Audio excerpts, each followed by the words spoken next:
Hindi ko napansin noong una na naglagay ng kung ano ang aking anak sa aking fishing tackle box, nagkukunwari siyang walang ginagawa habang palayo siya. Ngunit ang 30 taon bilang isang pulis sa Denver ay nagturo sa akin na makilala ang panlilinlang. Nang buksan ko ang kahon mamaya, ang aking natagpuan ay nagpalamig sa aking dugo. Hindi lang dahil sa kung ano iyon, kundi dahil napagtanto ko na ang sarili kong anak ay sumusubok na sirain ako. Hindi niya ito inaasahan. Ipakikita ng kwentong ito sa iyo kung paano ang pagmamahal ng isang ama ay naging isang laban para mabuhay. Ngunit una, sabihin mo sa amin sa mga komento, ano ang gagawin mo kung ang sarili mong anak ay susubukan kang sirain? Huwag kalimutang mag-subscribe para sa buong kwento. Ang sikat ng araw ng umaga ay sumasala sa mga bintana ng aking garahe sa Highlands Ranch habang naghahanda ako para sa aking Sabado fishing trip patungo sa Cherry Creek Reservoir. Sa edad na 61, ang mga nag-iisa kong paglalakbay na ito ay naging aking santuwaryo mula noong nawala si Sarah 3 taon na ang nakalilipas. Inaayos ko ang aking gamit nang lumitaw si Ryan sa pasukan. May kakaiba sa kanyang tindig na agad kong napansin. Ang kanyang mga balikat ay tensyonado. Ang kanyang mga galaw ay masyadong determinado, tulad ng isang taong nagsisikap na magmukhang relax habang lumalaban sa panloob na pagkataranta. "Magandang umaga, Itay," sabi niya. Ang kanyang boses ay may artipisyal na sigla. "Naghahanda ka na ba para sa iyong fishing trip?" Tumango ako. Inaayos ang aking mga pain. Perpekto dapat ang Cherry Creek ngayon. Lumapit si Ryan at bawat ugat ko ay sumisigaw na may mali. Ang kanyang mga mata ay patuloy na tumitingin sa aking tackle box. Pagkatapos ay lumalayo at bumabalik muli. Bilang isang dating detective ng pulisya ng Denver, gumugol ako ng 3 dekada sa pagbabasa ng body language. "Maaari ko bang tingnan ang iyong setup?" tanong niya, papalapit sa kahon bago ako makasagot. Pinanood ko siya ng mabuti. Mababaw ang kanyang paghinga, pinagpapawisan ang kanyang noo sa kabila ng malamig na umaga ng Oktubre. Nang akala niya ay hindi ko nakikita, tumingin siya sa maliit na imbakan kung saan ko inilalagay ang mga dagdag na kawil. Doon ko iyon nakita. Ang kanang kamay ni Ryan ay gumalaw ng may bihasang pagkasigurado patungo sa bulsa ng kanyang jacket, kumuha ng isang maliit na bagay na nakabalot sa itim na tissue paper.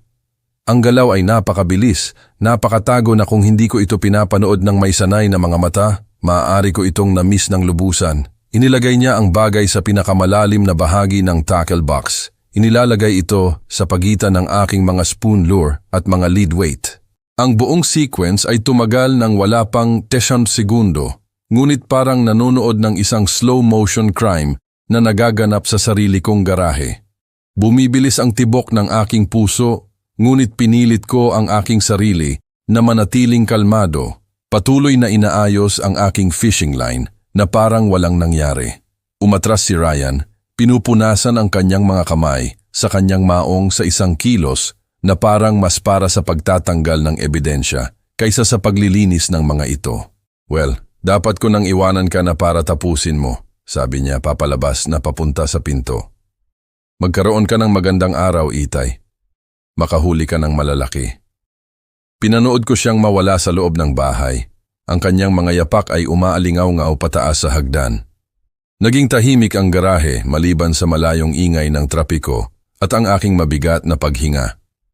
Nakatitig ako sa aking tackle box na parang ito ay naging isang mapanganib na bagay. Ano man ang itinago ni Ryan sa loob, malinaw na ayaw niyang matagpuan ko agad ito, ngunit tila inaasahan din niyang matatagpuan ko ito sa huli. Ang kontradiksyon ay walang katuturan, maliban kung gusto niyang matagpuan ko ito kapag huli na para gawin ang anumang bagay tungkol dito. Ang pagkaunawa ay tumama na parang pisikal na hampas. Ang sarili kong anak ay naglagay ng isang bagay sa aking pag-aari, isang bagay na inaasahan niyang magdudulot sa akin ng malubhang problema. Naisip ko ang mga nakaraang buwan, ang lumalalang desperasyon ni Ryan tungkol sa pera, ang kanyang mood swings, ang paraan ng pag-iwas niya ng eye contact habang nag-uusap. Mga senyales na itinuring ko dahil sa stress, sa kawalan ng trabaho, at nalalabing kalungkutan mula sa pagkawala ni Sarah. Mga senyales na ipinaliwanag ko dahil mahal ko siya. Ngunit ang 30 taon ng trabaho sa pulisya ay nagturo sa akin na ang pagmamahal ay maaaring magbulag sa iyo sa katotohanan. At ang katotohanan ay nakaupo sa aking tackle box, nakabalot sa itim na tissue paper na parang isang regalo na hindi ko kailanman gustong matanggap. May mali sa pag-uugali ng aking anak. At mayroon akong malungkot na pakiramdam na anuman ang kanyang itinago sa aking fishing gear ay magbabago ng lahat sa pagitan namin magpakailanman. Nakatayo sa aking garahe, nakatitig sa tackle box, na ngayon ay parang isang orasan na pumipitik. Ang aking isipan ay lumibot pabalik sa nakaraang gabi. Siguro dapat ko itong nakita. Ang mga senyales ay naroon noong hapunan, nakasulat sa mukha ni Ryan sa desperasyong pinili kong balewalain. Ang Biyernes ng gabi ay nagsimula ng normal. Nag-ihaw ako ng manok habang si Ryan ang naghahanda ng mesa sa loob. Ang hangin ng Oktubre ay may amoy ng nagbabagong mga dahon. At sa isang sandali ito ay halos naramdaman na parang mga lumang araw kung kailan si Sarah ay lalabas mula sa kusina. Nagrereklamo na masyado akong matagal sa karne. Ngunit wala na si Sarah. Ang bakanting upuan sa aming hapagkainan ay nagsilbing patuloy na paalala ng lahat ng nawala sa amin 3 taon na ang nakalilipas. Si Ryan ay hindi karaniwang tahimik. Itinatulak ang pagkain sa kanyang plato kaysa sa pagkain. Nanginginig ang kanyang mga kamay nang abutin niya ang kanyang baso ng tubig. Ngunit itinuring ko ito bilang stress sa paghahanap ng trabaho. Itay, kailangan kong kausapin ka tungkol sa isang bagay, sabi niya sa wakas. Ang boses ay halos pabulong. Agad kong nakilala ang tono na iyon, ang parehong boses na ginamit niya noong teenager siya kapag kailangan niya ng pera para sa mga school trip. Ngunit si Ryan ay 27 na ngayon at ang mga usapang ito ay naging masyadong madalas. Anong nangyayari anak? Huminga siya ng malalim. Ang kanyang mga daliri ay kinakabahan na tumatapik sa mesa. Nasa problema ako, problema sa pera. Kailangan ko ng 2,500,000. Ang numero ay tumama sa akin na parang sampal. Binaba ko ang aking tinidor. Pinagmasdan ang kanyang mukha sa madilim na ilaw sa itaas. Ang kanyang mga mata ay namumula. Ang mga dark circles ay nagpapatingkad sa kanya na mas matanda kaysa sa kanyang edad. Kailan siya pumayat ng husto? 2,500,000? Inulit ko. Sinusubukang panatilihing pantay ang aking boses. Ryan, mas malaki iyan kaysa sa naipon ko. Anong klaseng problema? Bumagsak ang kanyang panga. At nakita ko ang isang bagay na dumaan sa kanyang mukha. Galit, marahil, o desperasyon na napakalalim kaya ito ay naging isang bagay na mas madilim. Mahalaga ba? Sabi niya. Anak mo ako. Kailangan ko ng tulong. Siyempre, mahalaga. Tinutulungan na kita ng ilang buwan. Pera sa renta, bayad sa kotse, groceries. Saan napupunta ang lahat ng perang ito? Biglang tumayo si Ryan. Ang kanyang upuan ay sumasagitsit sa kahoy na sahig. Hindi mo naiintindihan ang mga taong ito. Hindi sila mapagpasensya. Hindi sila maghihintay sa akin na ayusin ang mga bagay. Anong mga tao, Ryan? Ngunit papalayo na siya, papunta sa hagdan. Kalimutan mo na, makakahanap ako ng iba. Tinawag ko siya, ngunit ang tanging tugon ay ang pagbagsak ng pinto ng kanyang silid. Umupo ako mag-isa sa hapagkainan, napapalibutan ng kalahating nakain na pagkain at lumalaking katiyakan na ang aking anak ay nasasangkot sa isang bagay na mas malala pa kaysa sa kawalan ng trabaho. Ang natitirang bahagi ng gabi ay lumipas sa hindi komportableng katahimikan.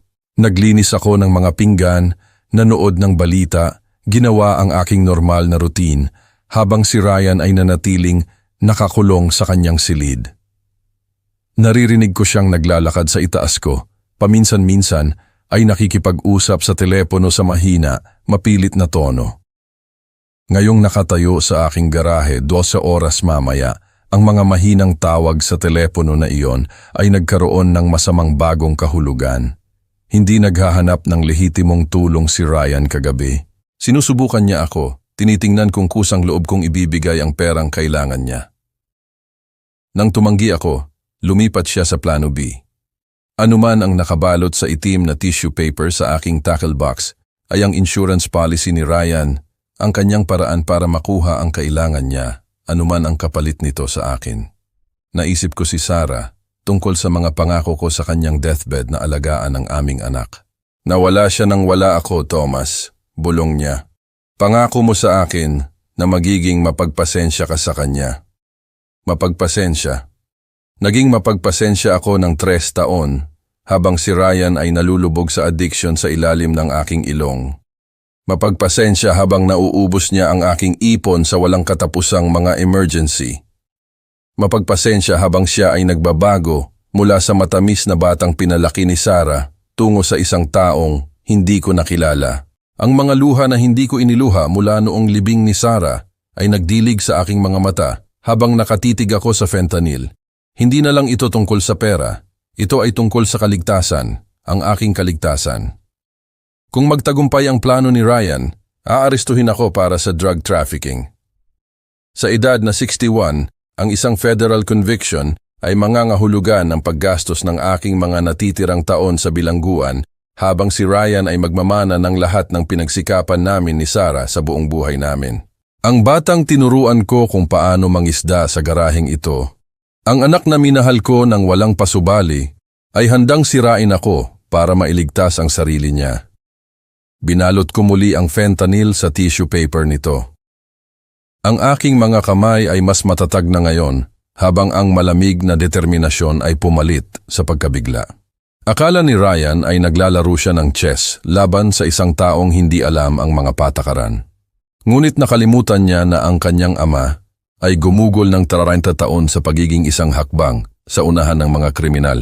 Kung ang sarili kong anak ay gustong maglaro ng ganitong laro, matutuklasan niya na natutunan ko ang ilang mga galaw na hindi niya inaasahan. Ang aking anak ay sumusubok na i-frame ako at hindi niya ito nakita. Ang fentanyl ay nakaupo sa aking workbench na parang ebidensya sa isang kasong hindi ko kailanman gustong malutas. Ngunit ang 30 taon ng detective work ay nagturo sa akin na ang emosyon ay isang luho na hindi ko kayang bayaran. Kung nagpaplano si Ryan na i-frame ako, kailangan kong maunawaan kung bakit. Naglakad ako papasok sa bahay at umakyat sa hagdan patungo sa silid ni Ryan. Habang papalapit ako sa landing, narinig ko ang kanyang boses sa likod ng nakasaradong pinto. Urgent at nagmamakaawa. Sabi ko sa iyo, Marco, kailangan ko lang ng isa pang linggo. Nahihirapan ang tatay ko tungkol sa pera, pero ginagawa ko ito, Marco. Ipinatong ko ang aking likod sa dingding ng hallway. Bawat ugat mula sa aking police days ay nagsasabi sa akin na makinig ng mabuti. Hindi, huwag mo naman sanang gawin iyon. Tingnan mo, may plano ako. Bukas ng gabi, makukuha ko na ang lahat ng kailangan mo. 2,500,000. Tulad ng napagkasunduan natin. 2,500,000. Ang parehong halaga na hinihingi ni Ryan sa hapunan. Naglamig ang aking dugo habang ang mga piraso ay nagsimulang magkakasya. Nagpatuloy ang pag-uusap, ang boses ni Ryan ay lalong nagiging desperado. Hindi mo naiintindihan, Marco. Kung may mangyari sa akin, hindi mo makukuha ang pera mo. Bigyan mo lang ako hanggang linggo. Narinig ko ang paggalaw sa silid. Pagkatapos ay ang boses ni Ryan muli. Sa pagkakataong ito ay gumagawa ng ibang tawag. Elena, si Ryan ito. Oo, alam ko tapos na ang bayad sa loan ng bahay. Pero makukuha ko ang pera bukas. Hindi mo na kailangang simulan ang foreclosure proceedings. Halos bumigay ang aking mga tuhod. Loan sa bahay, foreclosure. Ginamit ni Ryan ang aking bahay bilang collateral para sa isang bagay. At wala akong alam tungkol dito. Makalipas ang 20 minuto, lumabas si Ryan sa kanyang silid, nakasuot ng kanyang interview clothes, kalmado sa kabila ng pagkataranta na narinig ko sa kanyang boses. Papunta na ako para sa interview na iyon, Itay, sabi niya pababa sa akin. Wish me luck. Naghintay ako hanggang marinig ko ang kanyang sasakyan na umalis sa driveway. Pagkatapos ay nagtrabaho ako. Ang 30 taon ng police training ay nagturo sa akin kung paano mag-imbestiga at ang sarili kong anak ay hindi ako malalampasan. Ang silid ni Ryan ang nagsasabi ng kwento at nakakalat ng mga dokumento na sinubukan niyang itago. Ang mga bank statement ay nagpakita ng malalaking cash withdrawal sa nakalipas na 6 na buwan. Ang mga credit card bill ay nagpakita ng cash advances na nagkakahalaga ng 1,500,000, karamihan ay kinuha sa Prairie Wind Casino. Ngunit ang loan agreement ang nagpatigil sa aking mga kamay. Si Elena Vasquez, isang lisensyadong money lender, ay nagbigay kay Ryan ng 4,000 gamit ang aking bahay bilang collateral. Ang aking pirma ay peke sa mga dokumento na naglagay sa lahat ng pag-aari ko sa panganib. Nakakita ako ng mga resibo ng pagsusugal na nakatago sa drawer ng kanyang aparador, mga betting slip na nagpapakita ng mga pagkalugi na tumataas linggo-linggo, mga numero ng telepono na nakasulat sa mga piraso ng papel, kabilang ang isang tinatawag na marko. Emergency lang. Malinaw ang timeline. Si Ryan ay nagsusugal ng perang wala siya. Nang lumaki ang mga utang sa kasino, humiram siya kay Elena Vasquez. Pinipeke ang aking pirma para gamitin ang bahay bilang kolateral. Nang maubos ang perang iyon, lumapit siya kay Marco Santos para sa droga. Malamang na planong ibenta ito para bayaran ang iba niyang mga utang. Ngayon, parehong mga nagpautang ay papalapit na. Gusto ni Marco ng 2,500,000 pagdating ng linggo o haharap si Ryan sa mga kahihinatnan na higit pa sa malubhang problema sa pananalapi. Si Elena ay magfo-foreclose sa aking bahay kung ang kanyang pautang ay hindi mabayaran sa loob ng ilang araw.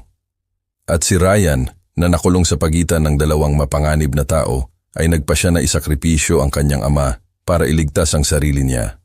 Ang pag-frame ay hindi lang para sa pera. Ito ay tungkol sa pagtanggal ng tanging tao na makakapigil sa kanya na mawala ang lahat ng pinagsikapan ko sa buong buhay ko. Umupo ako napapalibutan ng ebidensya ng pagtataksil ng aking anak. Nararamdaman ko ang isang malamig na bagay na bumababa sa aking dibdib. Ang bahay na pinaghirapan ko ng 30 taon ay nawala na, pinirmahan ng mga peking dokumento at desperadong kasinungalingan. Nakaupo sa silid ni Ryan, napapalibutan ng ebidensya ng kanyang pagtataksil.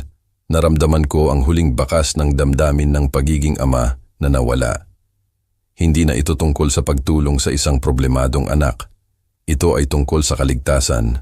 Kinuha ko ang mga larawan ng mga loan document at gambling receipt gamit ang aking telepono bago ko ibalik ang mga ito sa kanilang mga taguan. Kung mapunta ito sa korte, kakailanganin ko ng patunay na pinilit ni Ryan ang aking pirma at ninakaw ang aking bahay. Ngunit una, kailangan kong harapin ang agarang banta. Ang fentanyl sa aking tackle box ay isang nakaputok na baril na nakaturo sa aking hinaharap. At hindi ko hahayaang hilahin ni Ryan ang gatilyo. Bumalik ako sa garahe, ang aking mga hakbang ay matatag at may layunin. Ang 30 taon ng police work ay nagturo sa akin na ang pinakamahusay na depensa ay madalas na isang magandang opensiba. Akala ni Ryan ay naglalaro siya ng chess kasama ang isang baguhan, ngunit matutuklasan niya na ang kanyang ama ay natutunan ang ilang mga galaw noong kanyang karera. Ang fentanyl ay nakaupo eksakto kung saan ko ito iniwan, nakabalot sa itim na tissue paper. Pinulot ko ito, nararamdaman ang bigat nito sa aking palad. 2 onsa ng puting pulbos na maaaring sumira sa aking buhay o iligtas ito, depende sa kung saan ito mapupunta. Sa bintana ng garahe, nakikita ko ang Honda Civic ni Ryan na nakaparada sa driveway. Isang 10 taong gulang na kotse na tinulungan ko siyang bilhin noong siya ay nagtapos ng kolehiyo. Noong naniniwala pa ako na makakagawa siya ng isang bagay sa kanyang sarili. Narinig ko ang pagbukas ng pintuan sa harap at ang boses ni Ryan na tumatawag, "Itay, may kakaibang ingay na naman ang kotse ko. Magta-Uber na lang ako papunta sa interview para sigurado. Ayokong masira." Perpekto. Isa pang kasinungalingan sa kanyang koleksyon, ngunit ito ay pabor sa akin. "Magandang pag-iisip, anak," tawag ko pabalik. Mas mabuti ng sigurado kaysa magsisi. Naghintay ako hanggang marinig ko ang pagdating ng Uber at ang mga yapak ni Ryan na nawawala sa harap na daanan. Pagkatapos ay nahanap ko ang mga susi ng kanyang kotse na nakasabit sa hook malapit sa likod na pinto kung saan niya ito palaging iniiwan. Ang trunk ng Honda ay bumukas na may mahinang click. Sa loob ay may mga jumper cable, isang spare tire, isang lumang gym bag na hindi niya nagamit ng ilang buwan. Inalis ko ang gym bag at inilagay ang fentanyl sa ilalim nito, nakasiksik sa wheel well kung saan madaling mahanap ngunit hindi agad makikita. Habang isinasara ko ang trunk, naisip ko si Sarah at kung ano ang sasabihin niya kung makikita niya ako ngayon. Palagi siyang naniniwala sa mga pangalawang pagkakataon, sa kapangyarihan ng pag-ibig na iligtas kahit ang pinakamalalang pagkakamali.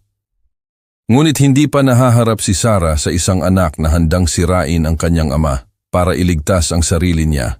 Bumalik ako sa hook ng mga susi at naglakad pabalik sa aking garahe. Ang aking tackle box ay nakabukas sa workbench, inosente na ngayon nang walang nakamamatay na kargamento nito. Nilinis ko ang bawat ibabaw na maaaring nahawakan ni Ryan. Tinatanggal ang anumang bakas ng kung ano ang nakatago doon. Hindi nawala sa akin ang kabalintunaan. Sa loob ng 31 taon, sinubukan kong iligtas ang isang anak na nawala na. Ngayon sinusubukan kong iligtas ang aking sarili mula sa anak na nabigo akong iligtas. Ang aking telepono ay umugong na may text message mula kay Ryan. Magaling ang interview. Maririnig ko sana ang balita sa Lunes. Salamat sa pagtitiwala sa akin, Itay. Ang kaswal na kasinungalingan ay maaaring nakasakit sa akin kahapon. Ngayon, ito ay nagpatunay lang ng alam ko na si Ryan ay tumawid ng linya kung saan walang balik. Naisip ko ang mga tawag sa telepono na narinig ko, ang desperasyon sa boses ni Ryan habang siya ay nagmamakaawa kay Marco at Elena para sa karagdagang oras. Nangako siya sa kanila ng pera pagdating ng bukas ng gabi. Pera na plano niyang makuha sa pamamagitan ng pagsira sa akin. Ngunit ang mga plano ay may paraan ng pagbabalik kapag minamaliit mo ang iyong kalaban. Masusing nilinis ko ang aking tackle box. Inaayos muli ang aking mga pain at sinker hanggang sa lahat ay mukhang eksakto kung paano dapat. Isang lumang pulis na naghahanda para sa isang mapayapang fishing trip, wala nang iba. Uuwi si Ryan na inaasahan na makita ang kanyang bitag na perpektong nakasetup. Sa halip, makikita niya na ang bitag ay muling inilagay at hindi na siya ang mangangaso. Ngayon makikita natin kung sino talaga ang mas mahusay na strategist. Umuwi si Ryan pagkalipas ng 6, mukhang mas kumpiyansa kaysa sa nakita ko sa kanya sa loob ng maraming buwan. Pumasok siya sa pintuan sa harap na may sigla sa kanyang hakbang, na parang ang kanyang mga problema ay biglang nawala. Kumusta ang interview? Tanong ko mula sa aking recliner. Pinapanatiling kaswal ang aking boses. Talaga? Well, Itay, mukhang humanga sila. Isinabit niya ang kanyang jacket sa isang silya sa kusina, ang kanyang mga galaw ay relax at natural. Sa tingin ko ito na ang break na hinihintay ko. Pinanood ko siya ng mabuti, napapansin kung paano umiiwas ang kanyang mga mata sa direksyon ng garahe. Siya ay gumaganap at ito ay nakakumbinsi. Kung hindi ko alam, maaaring naniwala ako sa kanya. Iyan ay kahanga-hanga, anak. Kailan ka makakarinig ng balita? Sa Lunes. Lumipat si Ryan papunta sa hagdan, pagkatapos ay huminto. Pagod na ako. Sa tingin ko magpapahinga ako bago maghapunan. Tumango ako, ibinalik ang atensyon sa telebisyon, ngunit pinakinggan ko ang bawat tunog mula sa itaas, bawat kaluskos, bawat mahinang pag-uusap sa likod ng kanyang pinto. Hindi ito nagtagal. Sa loob ng 20 minuto, narinig ko ang boses ni Ryan, mapilit at masigasig. Oo, kailangan kong mag-report ng drug trafficking. Ang pangalan ko ay Ryan Miller at may ebidensya ako na ang aking ama ay nagbebenta ng fentanyl. Bumilis ang tibok ng aking puso, ngunit pinilit ko ang aking sarili na manatiling tahimik.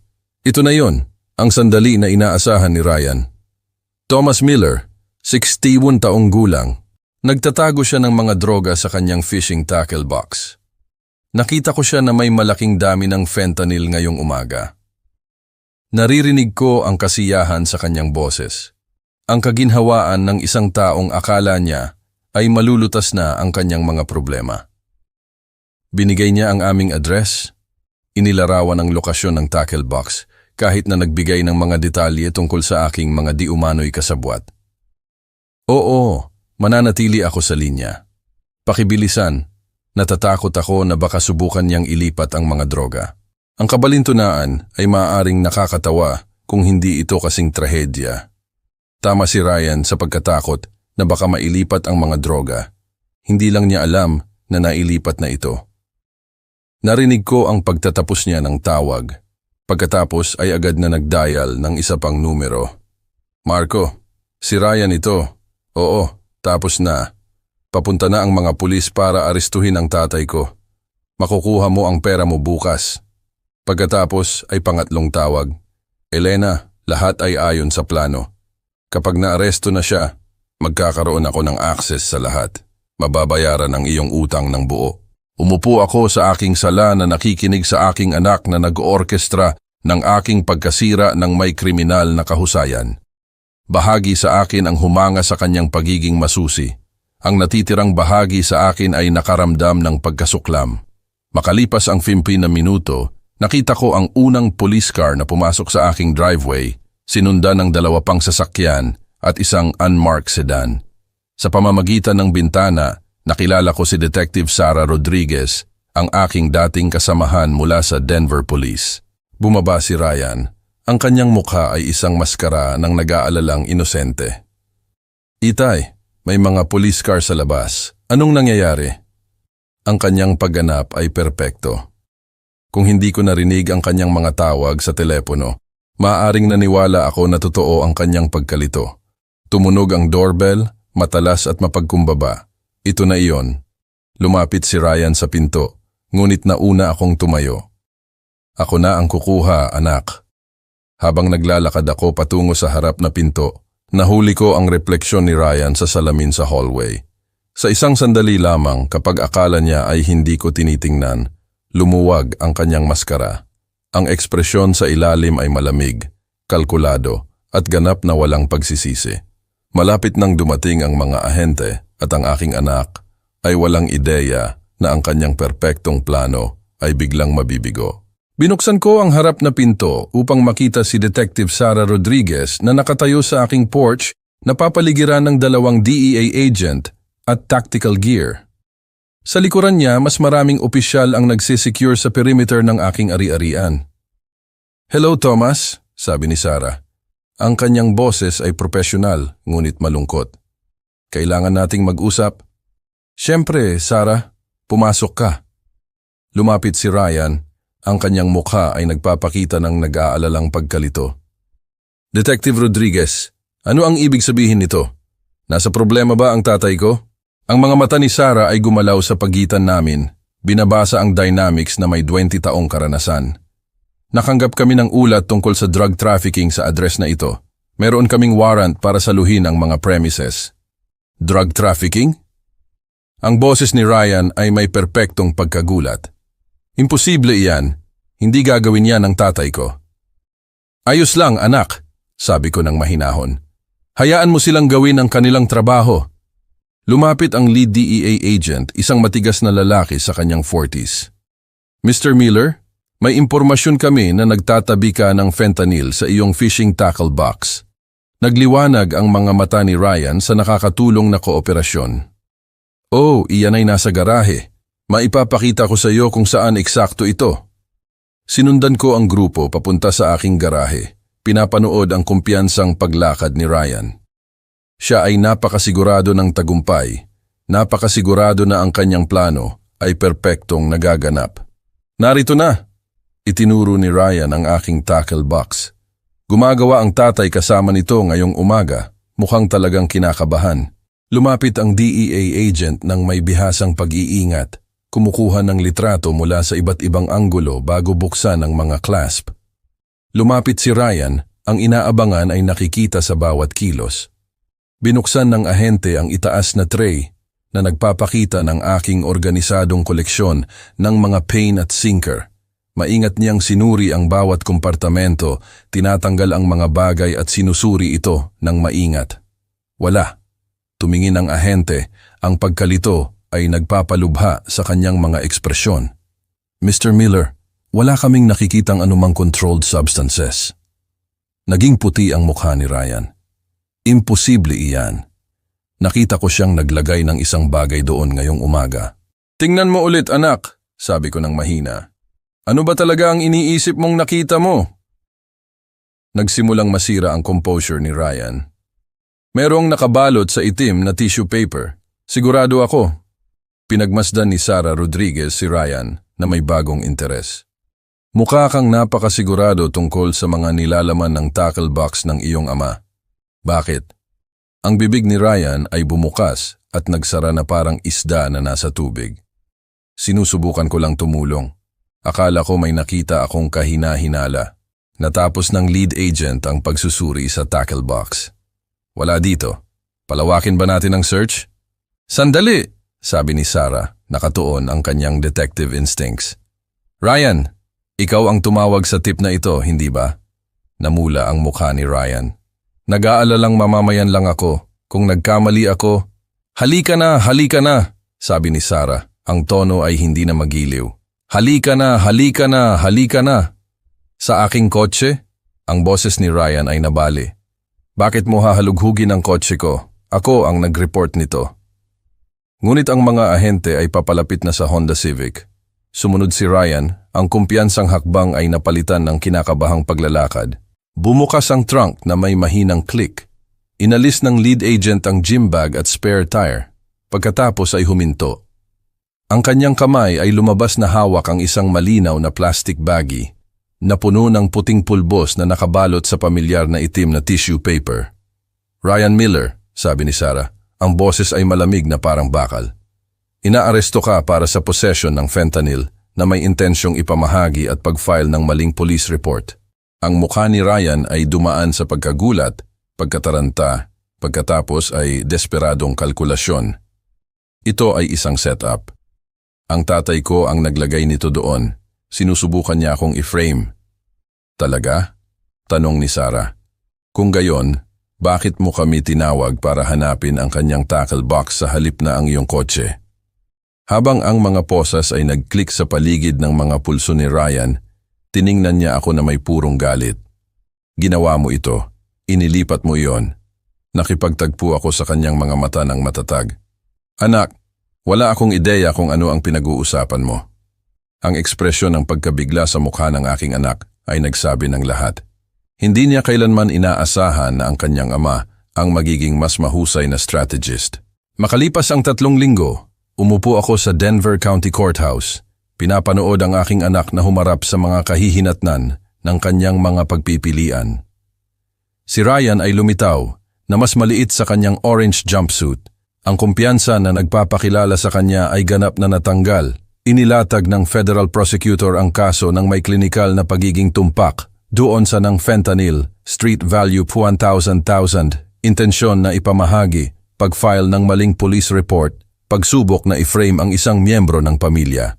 Your Honor, patuloy ng prosecutor, hindi lamang nagtataglay si Mr. Ryan Miller ng mga illegal na narcotics, kundi nag-orkestra rin ng isang masalimuot na plano upang sirain ang buhay ng kanyang sariling ama. Ang abogado na itinalaga ng korte ni Ryan ay sumangguni sa addiction, desperasyon at trauma sa pamilya mula sa pagkawala ng kanyang ina. Ngunit ang ebidensya ay napakalaki at ang mga nakarecord na tawag ni Ryan kay Marco at Elena ay nagselyo sa kanyang kapalaran. Nang tanungin ni Judge Harrison kung may sasabihin si Ryan, dahan-dahang tumayo ang aking anak. Gusto kong humingi ng tawad sa aking ama, sabi niya. Ang boses ay halos hindi marinig. Desperado ako at gumawa ako ng mga kakilakilabot na desisyon. Hindi ko kailanman nilayon na lumala ang mga bagay. Umupo ako sa gallery, nakakaramdam ng kawalan ng pakiramdam. Ang paghingi ng tawad ay parang walang kabuluhan. Ginawa para sa hukom kaysa sa sinabi mula sa puso. Ryan Miller, sabi ni Judge Harrison, ikaw ay hinatulan ng 10 taon sa federal prison para sa drug trafficking at conspiracy. Ang tunog ng gavel ay umalingaw-ngaw sa silid-aralan na parang pinto na bumagsak sa 30 taon ng pagiging ama. Ngunit ang pag-aresto kay Ryan ay lumutas lamang ng bahagi ng aking mga problema. Si Elena Vasquez ay mayroon pa ring mga peking dokumento na nagsasabing pagmamay-ari niya ang aking bahay. Si Marco Santos ay nawala pagkatapos ng pag-aresto kay Ryan, umiiwas sa atensyon ng pulisya. Gumugol ako ng ilang linggo sa pakikipagtulungan sa aking abogado upang patunayan na ang mga loan document ay huwad. Ang peking pirma ay halata kapag sinuri ito ng mga eksperto at ang pag-amin ni Ryan ay nakatulong sa pagtatag ng timeline ng panloloko. Ang magandang balita, paliwanag ng aking abogado, ang mga huwad na dokumento ay walang bisa. Hindi kailanman legal na nanganganib ang iyong bahay. Si Elena Vasquez ay tumakas sa estado upang maiwasan ang pag-uusig. Pinapanatili akong alam ni Detective Rodriguez tungkol sa patuloy na investigasyon. Nakikipagtulungan kami sa mga federal marshal upang hanapin sina Elena at Marco. Maaaring mabawasan ang kanyang sentensya sa kooperasyon ni Ryan, ngunit tinitingnan niya ang paglilingkod ng hindi bababa sa 30 taon. Hindi bababa sa 30 taon. 30 taong gulang na ang aking anak kapag pinalaya. Ako ay magiging 84 kung mabuhay ako ng ganoon katagal. Ang bahay ay iba na ngayon, mas tahimik sa mga paraan na walang kinalaman sa pisikal na pagkawala ni Ryan. Naglakad ako sa mga silid kung saan kami ay nagbahagi ng mga pagkain, nanonood ng telebisyon, nagtatalo tungkol sa responsibilidad. Ang mga alaala ay tila nabahira ng kaalaman sa kanyang pagtataksil. Makalipas ang 2 buwan pagkatapos ng sentensya ni Ryan, gumawa ako ng desisyon na hindi ko iisipin noon. Nilagay ko sa merkado ang bahay. Sigurado ka, Thomas? Tanong ni Sara Rodriguez. Ito ang iyong tahanan. Bahay iyon, sagot ko. Ang anak na pinalaki ko ay wala na. Oras na para magsimula muli. Sinabi ng realtor na maaari akong umasa ng mabilis na benta sa mainit na merkado ng Denver. Nagsimula akong mag-ayos ng 30 taon ng naipon na mga alaala. Nagpapasya kung ano ang karapat-dapat sa isang lugar sa aking bagong buhay at kung ano ang kabilang sa nakaraan. Ang ilang mga kabanata ay natapos sa pagdiriwang. Ang iba ay natapos sa kaginhawaan. Ito ay natapos sa pagtanggap na ang pamilya ay maaaring magtaksil sa pinakamalalim na tiwala at ang kaligtasan ay nangangahulugan ng pagpili ng sariling kagalingan kaysa sa obligasyon sa mga sisira sa iyo. Makalipas ang 6 na buwan, nakatayo ako sa balkonahe ng aking bagong apartment sa Boulder, Colorado. Nanonood ng pagsikat ng araw na ipininta ang Rocky Mountains sa ginto at crimson. Ang tanawin ay kahanga-hanga. Walang katulad ng mga suburban na kalye ng Highlands Ranch kung saan ako gumugol ng 30 taon sa pagbuo ng isang buhay na sa huli ay pagmamay-ari ng ibang tao. Ang bahay ay nabenta sa loob ng 2 linggo. Pagkatapos bayaran ng mortgage at legal fees, mayroon akong sapat upang bilhin ang maliit na lugar na ito ng buo at magsimulang muli. Walang utang, walang obligasyon, walang miyembro ng pamilya na maaaring magtaksil sa akin para sa kanilang sariling pakinabang. Kinuha ko lang ang mga bagay na mahalaga. Ang mga litrato ni Sarah, ang aking fishing gear, at ang pinaghirapang karunungan na ang pagmamahal na walang hangganan ay nagiging pagpapahintulot at ang pagpapahintulot ay sumisira sa nagbibigay at sa tumatanggap. 2 beses akong sinulatan ni Ryan mula sa federal prison. Ang 2 sulat ay nanatiling hindi nabuksan sa aking kusina. Ang ilang mga tulay, kapag nasunog, ay mas mabuting iwanang abo. Bumisita si Detective Rodriguez noong nakaraang buwan na may mga update. Si Marco Santos ay naaresto sa Phoenix, humaharap sa mga kaso na magpapatagal sa kanya sa bilangguan ng mas matagal kaysa kay Ryan. Si Elena Vasquez ay nananatiling pugante, ngunit ang kanyang operasyon sa loan sharking ay nawasak. Nagsisisi ka ba kung paano ito nagtapos? Tanong ni Sarah habang nagkakape kami sa aking bagong sala. Nagsisisi ako na kailangan itong magtapos ng ganoon, sagot ko. Ngunit hindi ako nagsisisi na protektahan ang aking sarili mula sa isang taong walang pag-aalinlangan na sisira sa akin. Ang katotohanan ay mas simple kaysa sa pagsisisi o pagpapatawad. Nagpalaki ako ng isang anak na naging estranghero. Minahal ko ang isang taong nakakita ng pagmamahal na iyon bilang kahinaan upang samantalahin. Nang maharap sa pagpipilian sa pagitan ng kanyang kaligtasan at nang sa akin, pinili ni Ryan ang sa kanya. Ako lang ang gumawa ng parehong pagpipilian.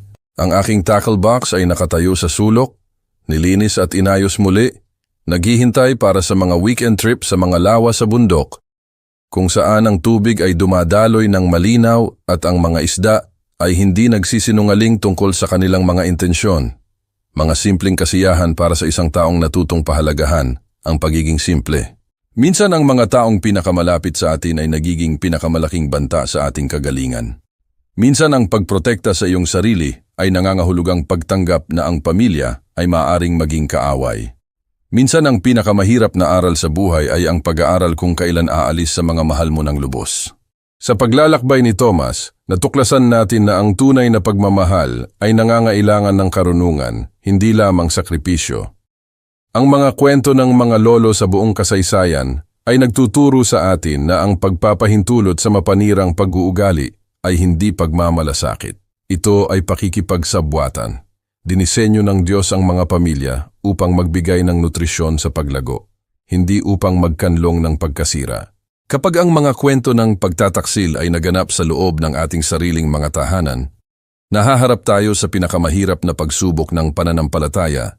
Pinipili ang tawag ng Diyos sa karunungan kaysa sa ating mga emosyonal na pagkakabit. Ang mga kwento ng pagtataksil tulad ng kay Thomas at Ryan ay nagpapakita kung paano ang addiction at desperasyon ay maaaring baguhin ang mga mahal sa buhay tungo sa mga estranghero. Gayunpaman, ang Diyos ay hindi kailanman nagpapabayaan sa atin sa madilim na mga lambak na ito. Siya ay nagbibigay ng pagkilala upang makilala kung kailan ang pagmamahal ay naging manipulasyon, kung kailan ang katapatan ng pamilya ay naging pagkasira sa sarili. Ang police training ni Thomas ay hindi lang paghahanda sa karera. Ito ay paraan ng Diyos upang ihanda siya para sa huling pagsubok na ito. Ang mga kwento ng mga lolo ay madalas na nagsasalita ng mahigpit na pagmamahal, ng pagguhit ng mga linya na tila mabagsik, ngunit pinapanatili ang pinakamahalaga.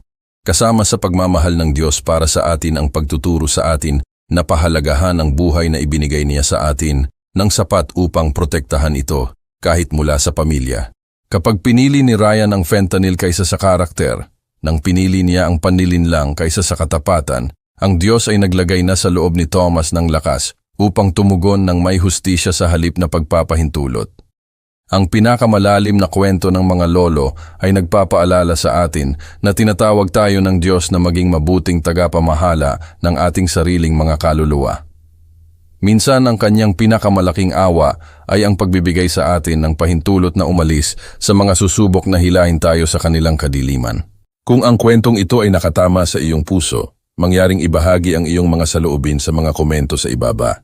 Naranasan mo na bang makaranas ng pagtataksil mula sa isang taong lubos mong pinagkatiwalaan? Paano mo nahanap ang lakas upang protektahan ang iyong sarili? Huwag kalimutang mag-subscribe sa aming channel para sa mas maraming kwento tungkol sa katatagan, pamilya, at ang tapang na magsimulang muli. Tandaan, minsan ang pinakadakilang gawa ng pagmamahal ay ang pagtanggi na masira ng mga magsasakripisyo sa iyo para sa kanilang sariling kaligtasan.